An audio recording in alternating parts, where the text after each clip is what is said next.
28 फरवरी से ईरान और अमेरिका में चल रही जंग आखिरकार 40वें दिन रुक गई। 8 अप्रैल को दोनों देशों में सहमति के बाद 2 हफ्तों का सीज फायर लागू हो गया, जिसके बाद ऐसी उम्मीद थी कि अब कुछ दिनों तक शायद शांति देखने को मिलेगी, लेकिन ऐसा हुआ नहीं। रिपोर्ट्स के मुताबिक ये सीज फायर सही से 24 घंटे भी नहीं टिक पाया। यूएई यानी संयुक्त अरब अमीरात ने ईरान पर मिसाइल हमलों का आरोप लगाया है, तो वहीं कुवैत ने भी ईरान की तरफ से लगातार ड्रोन अटैक की बात कही। दरअसल अमेरिका और ईरान में हुए सीज फायर के बाद अब कोई भी देश किसी भी अगले 2 हफ्ते तक देश पर हमला नहीं कर सकता, लेकिन इस बीच इस तरह की खबरों ने सीज फायर समझौते पर ही सवाल खड़े कर दिए कि आखिर ये कैसा सीज फायर है जहां अब भी मिडिल ईस्ट में लगातार हमले देखे जा रहे हैं।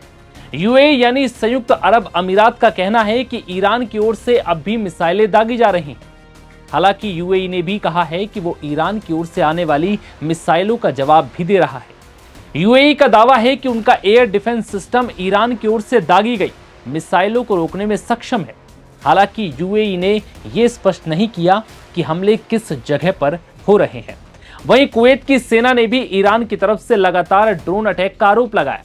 सेना ने बताया कि उन्होंने ईरान के कई ड्रोन्स को मार गिराया है, जिनमें से कुछ दक्षिणी क्षेत्र में उनके महत्वपूर्ण तेल प्रतिष्ठानों और बिजली स्टेशनों को निशाना बना रहे थे, जिससे बुनियादी ढांचे को भारी नुकसान पहुंचा है। हालांकि इस बीच ये भी खबर है कि ईरान पर भी हमले किए जा रहे हैं, तो ये सवाल उठ रहा है कि आखिर अगर ईरान मिडिल ईस्ट देशों में अब भी हमले कर रहा है तो फिर ईरान पर हमले कौन कर रहा है। जानकारी के मुताबिक ईरान की मेहर न्यूज एजेंसी के मुताबिक लावन तेल रिफाइनरी में बहुत बड़ा धमाका हुआ। सीज फायर के बाद ईरान में धमाके की यह पहली घटना है। हालांकि ये विस्फोट किसने किया, इस बात का खुलासा अब तक नहीं हुआ है।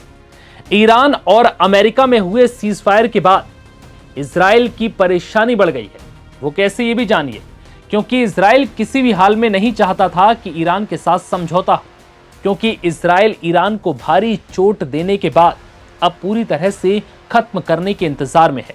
लेकिन इस सीज फायर से इजराइल के सपने को थोड़ा झटका जरूर लगा। हालांकि इजराइल ने स्पष्ट कर दिया है कि ईरान के साथ 2 सप्ताह का समझौता लेबनान में लागू नहीं हुआ। नेतन्याहू ने यह भी कहा है कि इस सीज फायर को हिजबुल्लाह के खिलाफ किसी भी हाल में लागू नहीं किया जाएगा, जिससे साफ है कि इजराइल लेबनान पर अपने हमले नहीं रोकेगा, यानी कि लेबनान पर इस वक्त हमले जारी रहेंगे। इजरायली प्रधानमंत्री नेतन्याहू ने साफ किया कि अमेरिकी राष्ट्रपति ट्रंप के ईरान पर 2 हफ्ते के लिए हमले स्थगित किए हैं, लेकिन इसके लिए शर्त यह है कि ईरान तुरंत हॉर्मुज खोल दे। इसके साथ ही अमेरिका इजराइल और क्षेत्र के अन्य देशों पर भी हमले बंद कर दे।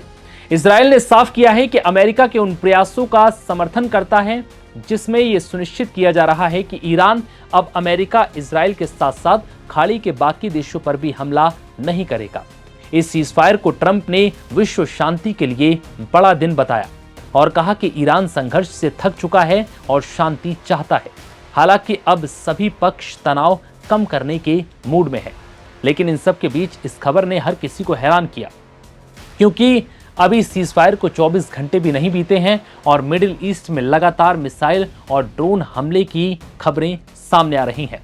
हालांकि मिडिल ईस्ट के तमाम देशों का दावा है कि ये हमले ईरान की तरफ से किए जा रहे हैं, लेकिन वहीं ईरान का दावा है कि उसने हमले रोक दिए हैं। उल्टा ईरान पर भी कई जगहों से हमले हो रहे हैं।